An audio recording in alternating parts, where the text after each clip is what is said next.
अस्सलाम वालेकुम जी। आज हम शॉर्ट क्वेश्चन डिस्कस करेंगे। हमारा चैप्टर कंप्लीट हो गया था, चैप्टर नंबर 16। तो शॉर्ट क्वेश्चन देखें, इसमें बहुत सारी चीज़ें आपने पहले पढ़ ली हैं, कुछ नई चीज़ें भी होंगी और साइड बॉक्स भी हैं, तो हम वो डिस्कस करेंगे यहाँ पे। तो सबसे पहले देखें, define electronics. Electronics is a branch of applied physics which deal with the behaviour of electron using different devices of for various purpose, various useful purpose. आगे नेक्स्ट है question number 2, what is thermionic emission? So the process of emission of electron from the hot metal surfaces is called thermonic emission. Metals contain a large number of free electrons. At room temperature, electrons cannot escape the metal surface due to attractive force of atomic nucleus. If the metal is heated to a high temperature, some of the free electrons may gain sufficient energy to escape the metal surface. Question number 3 देखें, इसमें कहता है name the two factors which can enhance the thermionic emission। दो factors बताएं जिससे thermionic emission बढ़ सके। देखिए, आप टेम्परेचर प्रोवाइड कर रहे हैं, डेफिनेटली तो ज़्यादा टेम्परेचर प्रोवाइड करेंगे तो ज़्यादा इलेक्ट्रॉन को एनर्जी मिल सकेगी और वो मेटल सरफेस जो है ना एस्केप कर सकते हैं। दूसरी चीज़ के मेटल का सरफेस एरिया बढ़ा रहे हैं, जिसको आप हीटअप कर रहे हैं, तो डेफिनेटली सरफेस एरिया ज़्यादा होगा तो ज़्यादा इलेक्ट्रॉन जो है ना इमिट हो पाएंगे। इफ़ वो increase the temperature of the metal surface, rate of emission of electron will increase. दूसरा है, by increasing the surface area of the metal plate thermonic emission can be enhanced. Next है question number 4, when and how J Thomson observe the deflection of cathode ray. J Thompson ने कब किया था ये deflection of cathode रे को कब observe किया था?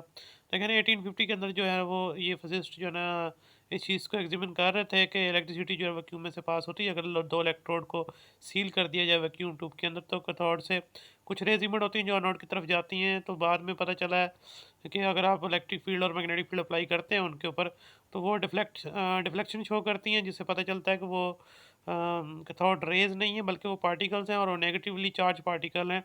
उनको फिर बाद में इलेक्ट्रॉन का नाम दिया गया। नेक्स्ट है question number 5, what will happen if an opaque object is placed in the path of the cathode ray. तो अगर उसके पाथ के अंदर कोई भी ऑब्जेक्ट रख देंगे ओपेक, तो उसका जो है ना वो शेडो बनेगा उसके बिहाइंड बिल्कुल। तो ये साइड बॉक्स से लिया गया है। When an opaque object like metal cross is placed in the path of the cathode ray in the cathode ray tube, a shadow of the metal cross is formed at the end opposite to the cathode. This is the evidence that rays of the some kind are passing straight through the tube. Next है question number 6 जो है, explain briefly the deflection of electron by magnetic field. तो हमने ये दोनों लगाई थी, electric field भी लगा के देखा था, मैग्नेटिक फील्ड भी लगा के देखा था। इलेक्ट्रॉन बीम जब पास कर रही थी इनमें से तो डिफ्लेक्शन शो कर रहे थे वो। तो देखें इसमें लिखा गया है, we apply magnetic field at right angle to the beam of the electron by using the horseshoe magnet, we will notice that the spot of the electron beam on the screen is getting deflected from its original direction. Now change the direction of the horseshoe magnet, we will see that spot is on the fluorescent screen is getting deflected in the opposite direction. horseshoe magnet की अगर direction change करते हैं तो deflection भी change हो जाती है। तो जिससे पता चलता है कि अगर आप परपेंडिकुलरली मैग्नेटिक फील्ड के अंदर जो है वो इंटर करवाएंगे इलेक्ट्रॉन बीम को, तो डेफिनेटली उसके ऊपर ये फोर्स एक्ट करेगी, जिसे आप मैग्नेटिक फोर्स या डिफ्लेक्टिंग फोर्स का नाम देते हैं। क्वेश्चन नंबर 7 देखिए, उसमें कहता है what is the cathode ray oscilloscope. Cathode ray oscilloscope is an instrument which is used to display the magnitude of changing electric current and potential. Information is display on the screen of the cathode ray tube. This screen appears as circular or rectangular window, usually with a centimeter graph is superimposed on it. For example, the picture tube in our TV set and the display terminal of the most computers are cathode ray tubes. Next, for what purpose the electron gun is used in CRO? CRO के अंदर electron gun का क्या purpose है? लेकिन electron gun का काम होता है कि एक फाइन बीम इलेक्ट्रॉन की प्रोड्यूस करके देना। Electron gun is used for producing a beam of fast moving electron called cathode ray. Next, right brief note on electron gun. Electron gun के ऊपर ब्रीफ नोट लिखें, ये वही चीज़ है जो हमने सीआरओ के अंदर पढ़ी थी। An electron gun is use to investigate the property of electron beam and make a narrow beam of the electron. The electron gun consists of an electron source which is an electrically heated cathode that it rejects electrons. Gun has also electrode called grid G for controlling the flow of electron in the beam. The grid is connected to the negative terminal, negative potential. The more negative this potential, the more electron will be repelled from the grid, and hence fewer electrons will reach the node and the screen. The number of electrons reaching the screen determine the brightness on the screen. Hence, the negative potential on the grid can be used as brightness control. The anode is connected to the positive terminal and hence is used to accelerate the electron. Electrons are focused into the fine beam and they pass through the anode. Next है write down the name of the two parts of cathode ray. तो 3 main parts हैं, electron gun, reflecting plates और fluorescent screen है उसकी। Next है question number 11, describe the role of reflecting plates in the cathode ray oscilloscope. लेकिन 2 plates लगाई थी, X plates और वाई प्लेट, जो कि हॉरिजॉन्टल और वर्टिकली मूवमेंट देती हैं इलेक्ट्रॉन बीम को स्क्रीन के ऊपर। After leaving electron gun, electron beam in passes between a pair of horizontal plates. The potential difference applied between these plates deflect the beam in vertical plane. This pair of plates provide the y-axis or vertical movement of the spot on the screen. A pair of vertical plates provide the x-rays, provide the x-axis or horizontal movement of the spot on the screen. ये x-rays नहीं x-axis है, ये mistake है, सही कर लीजिएगा। Next देखें question number 12 जो है उसमें कहता है what is mean by fluorescent screen. Phosphorus की बनी हुई इलेक्ट्रॉन जब जाकर स्ट्राइक करते हैं तो डेफिनेटली लाइट इमिट होती है, वो हमें चीज़ नज़र आती है। The screen of cathode rays tube consist of the thin layer of phosphorus which is material that gives the light as a result of bombardment of by fast moving electron. Write the uses of CRO। CRO के uses लिखें। लेकिन CRO is use in many field of science displaying the wave form, measuring voltage, range finding as a radar, echo sounding to find the depth of the seabed. The CRO is used to display the heartbeat. Question number 14, what in what ways an oscilloscope a voltmeter voltmeter के तौर पे कैसे काम करती है वो बताएं। देखें जो अल्टरनेटिंग सोर्स है, अगर आप उसको कनेक्ट करते हैं इसके साथ तो उसका वेव फॉर्म ये ड्रॉ करेगी, उस वेव फॉर्म से आप जो है वो उसकी पीक वैल्यू जो है ना वो मेजर कर सकते हैं, जिससे आपको वोल्टेज या करंट की वैल्यू पता चल सकती है। Cathode ray oscilloscope is used to display the magnitude of the changing potential of current. The CRO is used for measuring the voltage, so it is also act as a voltmeter because voltmeter is an electrical instrument to measure the voltage. The input of the CRO have very high resistance, so it behave as an ideal voltmeter. Next है जी 15 question, when a magnet is brought near the screen of the television tube, picture on the screen is stored due to do you know why। कह रहा magnet अगर TV screen के पास लेके आते हैं उसके ऊपर जो पिक्चर बनती है वो डिस्टर्ब होती है, उसकी रीज़न बताएं। देखें जो पिक्चर बनती है टीवी स्क्रीन के ऊपर वो उसकी बैक साइड पे लगी हुई इलेक्ट्रॉन गन से जो इलेक्ट्रॉन निकलते हैं वो आके स्क्रीन पे अपने टारगेट पे फॉल करते हैं और पिक्चर डेवलप करते हैं। लेकिन अगर आप बाहर मैग्नेट या मैग्नेट वैसे करीब लेके जाएंगे उसके स्क्रीन के तो उस मैग्नेटिक फील्ड की वजह से इलेक्ट्रॉन डिफ्लेक्ट होंगे और अपने टारगेट पे वो आके हिट नहीं करेंगे, तो डेफिनेटली पिक्चर जो होगी वो डिस्टर्ब हो जाएगी। क्वेश्चन नंबर 16 देखें, define analog and digital quantities. Analog quantities पहले देखें, the quantities whose values vary continuously और remain constant are known as analog quantities, example temperature, pressure, density, etc. Digital quantities, the quantities whose values varies in non continuous manner are called digital quantities. Modern telephone system, radar system, naval. What is mean by analog and digital electronics? Analog electronics, the part of electronics consists of such circuit which process analog quantities is called analog electronics. Public addressing system is an example of analog electronics. Digital electronics, the branch of electronics which deal with the digital quantities is called digital electronics. Modern telephone system, radar system, naval.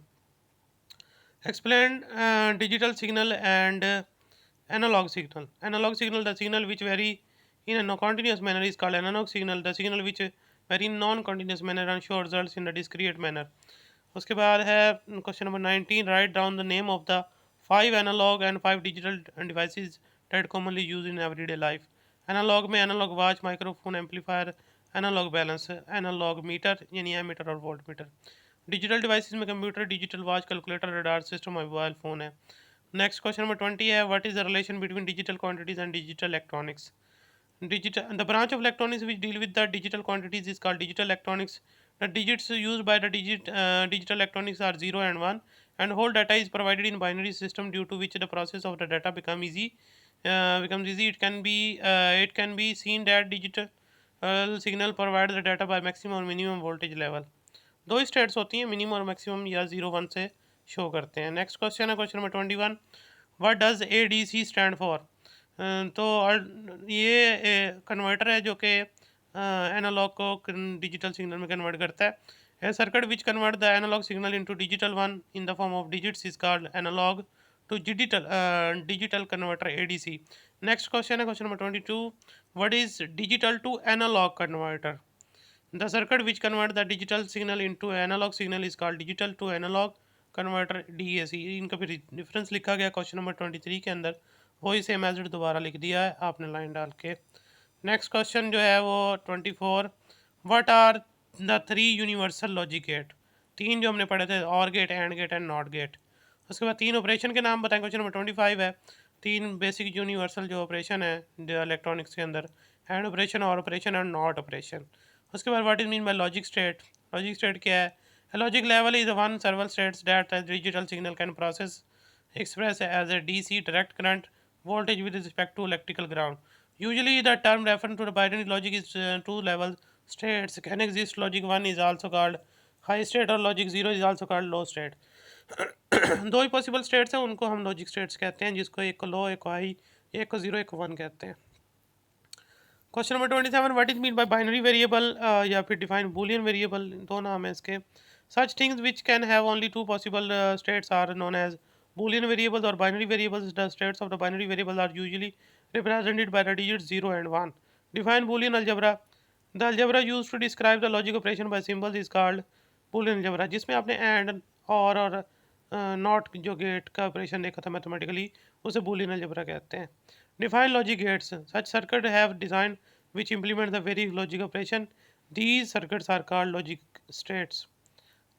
Logic gates, sorry, mistake है ये, सही कर लीजिएगा। Next है question number 30, what are truth table. Truth table are the tables which gives the value of the input and output of the basic types of logic gates in the form of binary numbers. Next देखें, ये truth table बनाया हुआ है और gate का, और साथ में सिंबल है, बूलियन एक्सप्रेशन भी है। तो ये हमने पहले भी सीखा था, ये वही सेम एज इट है। उसके बाद right the two name of the universal logic gates, nor और नैंड गेट थे। फिर अब नैंड गेट है। क्वेश्चन नंबर 33, एंड गेट का हमने सिंबल बनाया, मैं बूलियन एक्सप्रेशन लिखा और साथ ट्रुथ टेबल बनाया।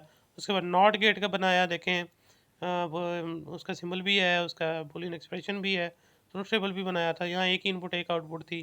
फिर क्वेश्चन नंबर 35 देखें, write brief note on not operation. Not operation के ऊपर बात लिखें। देखें the circuit which implement the not operation is known as not gate. Boolean variable after not operation change its state acquire the second possible state. For example, if the value of the Boolean variable is 0 after the not operation, it will change into 1. Similarly, if its value is 1, then after not operation it will be 0. Thus not operation invert the value of the Boolean variable. Change करता है 0 को 1, 1 को 0 में, यानी state change कर देगा। दो ही states होती हैं, दूसरी अटेन हो जाएगी। नेक्स्ट क्वेश्चन है डिफाइन नॉर गेट, और इसकी ये डायग्राम बनाएं। नॉर गेट देखें हमने बनाया था नॉट गेट और गेट को कंबाइन करके, तो ये उसके सिंबल्स भी बनाए गए हैं और साथ में ट्रुथ टेबल भी है, बूलियन एक्सप्रेशन भी है, बार लगा दी गई है और के ऊपर। नेक्स्ट नैंड गेट बनाना है, इसमें एंड और नॉट को कंबाइन किया गया था, इसका सिंबल बनाएंगे और साथ में जो ट्रुथ टेबल और बूलियन एक्सप्रेशन लिखेंगे। Next question number 38, write two uses of the logic gates. Logic gates से तो दो इस्तेमाल लिखे हैं। We can use logic gates in electronic circuit to useful task. These circuits usually as light dependent resistor LDR to keep the input low. LDR can act as a switch that is closed when illuminated by the light and open in dark. Logic gates are used to make the few combinational circuits like the multiplexer, multiplexer, encoder, decoders, a few arithmetic circuits such as adder, subtractor, comparator. ये सारी चीज़ें जो है ना logic gate से बनाई जाती हैं।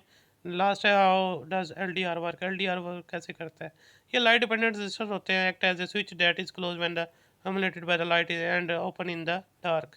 अगर लाइट नहीं होगी तो ये एज ए ऑफ स्विच काम करेगा, अगर लाइट मौजूद होगी तो ये एज ए ऑन स्विच काम करता है। तो लाइट के ऊपर डिपेंडेंट है इसकी रेजिस्टेंस।